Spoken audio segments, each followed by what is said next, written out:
Si creus que homes i dones hem de cobrar el mateix. Si fas teves les tasques de casa. Si aquí hi veus bellesa, una família.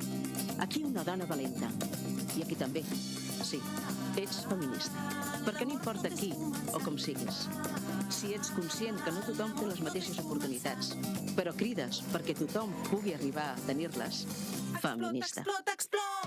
Si per aquí no passes, si culpes l'agressor i no la víctima, molt feminista. Si penses que ella pot ser enginyera o bombera, o que els productes menstruals haurien de ser gratuïts, o per decidir si vols ser mare o com ho has de ser. Feminista al quadrat. Si t'agrada ballar per tu, cuidar-te per tu, vestir-te i maquillar-te per tu, sense que importi qui o com et mira, sí, ets feminista. I si no sabies, no passa res, perquè en els feminismes tot és començar. 8M, Dia Internacional de les Dones. Generalitat de Catalunya, sempre endavant. Doncs vinga, continuem. Acabem de parlar del sector primari, un dels àmbits laborals on la dona té més potencial de creixement en un futur immediat, probablement, i precisament la següent convidada és experta en tendències en el món del treball. Yolanda Triviño, molt bona tarda. Hola, molt bona tarda. La Yolanda és cofundadora de la plataforma Valkyria Hubspace i fundadora de Valkyria Institute for Futures.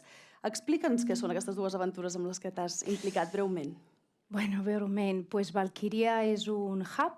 Un hub vol dir un espai on passen coses. De fet, el concepte hub ve dels aeroports, on hi ha una connexió logística, però en aquest cas és una connexió de coneixement, on hi ha empreses petites que comencen, startups, i hi ha empreses més grans i més consolidades on van a retroalimentar-se com si fos un ecosistema simbiòtic i tothom hi guanya, saps? Les grans innoven i les petites creixen.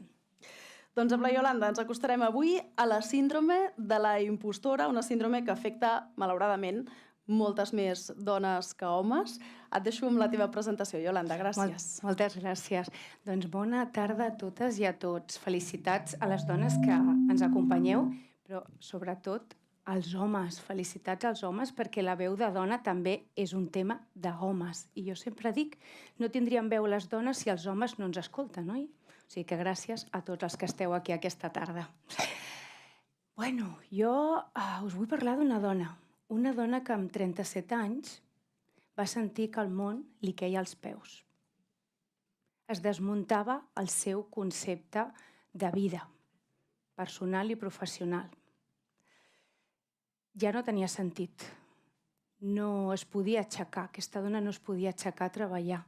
No podia anar a veure el seu equip. No podia tirar endavant la responsabilitat que tenia. Posar-se davant d'altres persones i dir-los que havien de fer una sèrie de tasques.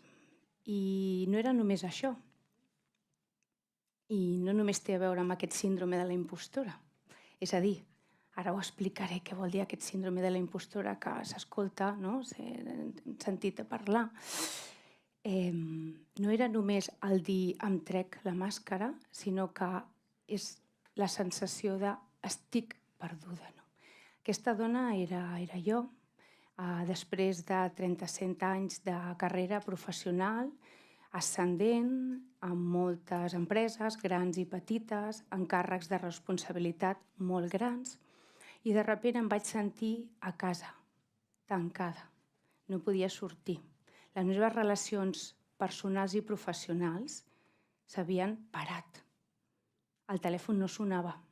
Ningú em convidava a cap networking, a cap trobada. I jo deia, què ha passat amb la meva vida? Me han secuestrado mi vida. I sabeu per què em va passar això? Perquè vaig ser mare. Vaig ser mare. Estava en un lloc directiu. Al principi vaig pensar, això és el meu cap, estic donant voltes a coses que no són, és normal, estic criant una criatura, a més amb un sentiment de culpabilitat brutal, no? Però deia, és normal, jo tornaré a la feina, tornaré a ser aquella Yolanda de sempre amb el meu equip, la meva responsabilitat, el meu lloc de treball. Què vaig fer? Vaig negociar per tornar abans. reduir jornada, això sí, per poder estar amb el meu fill, però tornar abans. Però les coses havien canviat. M'havien tret responsabilitats. M'havien posat una consultora, un grup de gent extern que m'estava traient atribucions. No ho entenia. O sigui, la meva frustració encara era més gran. Així que un bon dia vaig decidir parlar amb un advocat i dir això no és la vida que vull, ni per mi ni per la meva família. Vaig trencar amb la relació laboral i ens vam anar a donar la volta al món. I, em permeteu un moment,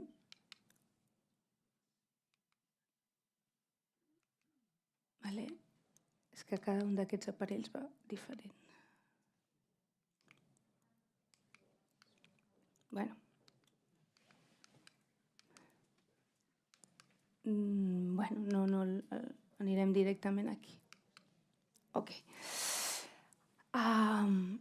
Què m'havia passat en aquell moment? Doncs que realment m'havia desmuntat no només aquest concepte del síndrome de la impostora. Qui coneix aquest síndrome? Qui l'ha patit? És a dir, tu et sents com a dona que no et mereixes la situació, el càrrec, el que t'està passant. No? La part, sobretot, de resultat positiu de totes les llavors que has anat posant. I sempre és, la sort m'ho ha portat, perquè aquella persona em coneix i m'ha col·locat a aquest lloc, perquè potser he caigut bé, no? Perquè potser tinc una bona imatge, però mai era per l'esforç, la feina, la meva capacitat, no m'ho valorava tot això. Però, a més, jo m'havia creat un gran personatge desconnectant-me de tot això que hi ha aquí.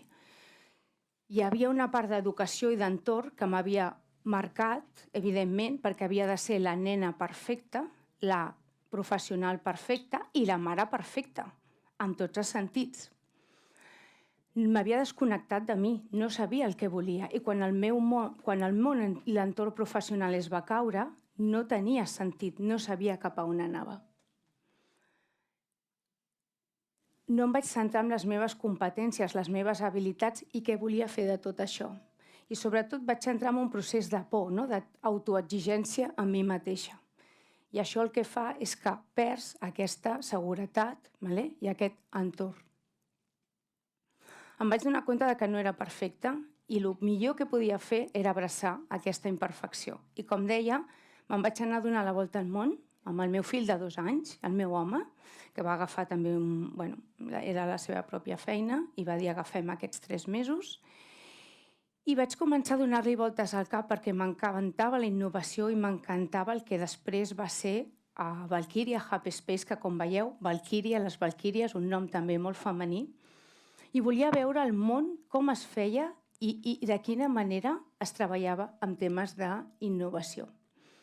Em vaig donar compte que la fragilitat no és un tema de l'entorn, la fragilitat la creem nosaltres mateixes, i més les dones que els homes.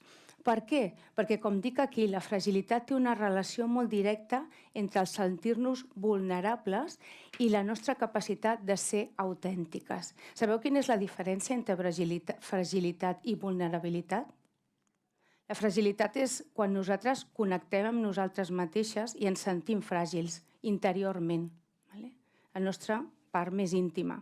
I vulnerabilitat és com l'entorn social ens fa sentir.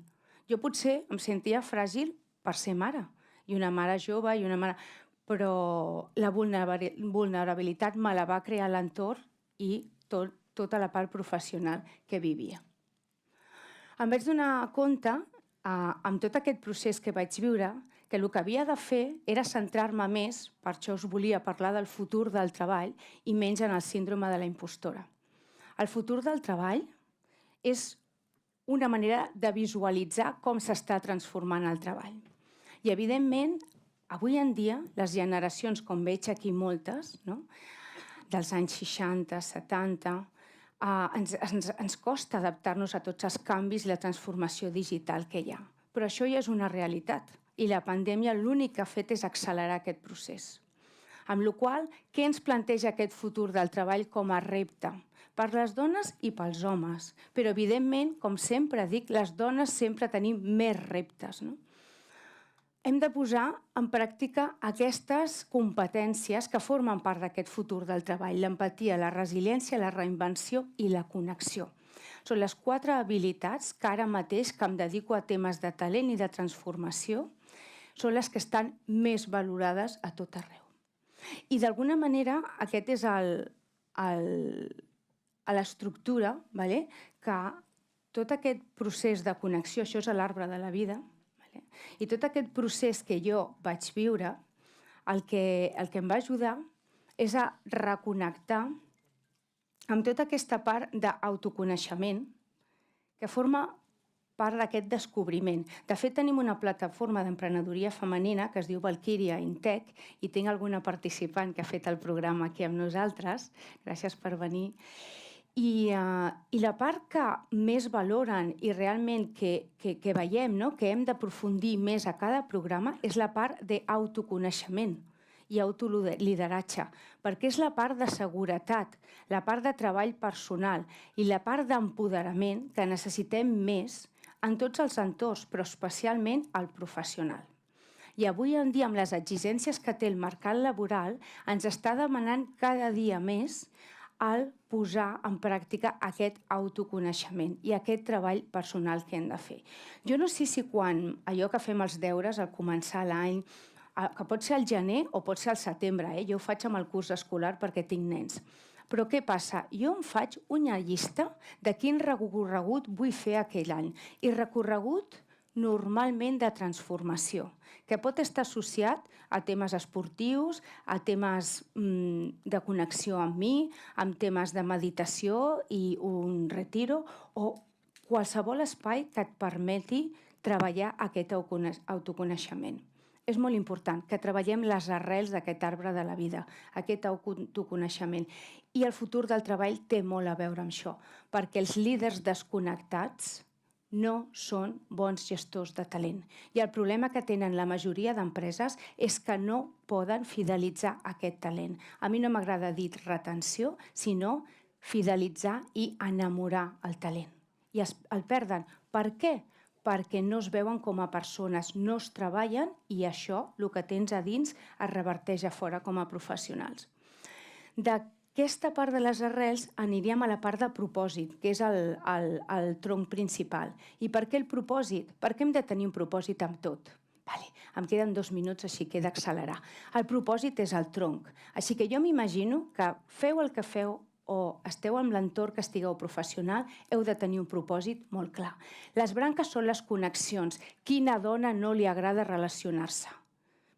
Avui en dia, en l'entorn del futur del treball, les relacions i les connexions són molt importants, així que les heu de potenciar. I la plenitud és un conjunt de totes aquestes coses. Jo us deixo una referència de Brené Brown. Si us agrada els TEDs, té un TED impressionant a YouTube i té un llibre espectacular. Com fer que la teva fragilitat potenciï la innovació, la creativitat i el canvi, que és el que necessitem. Així que gràcies i gràcies.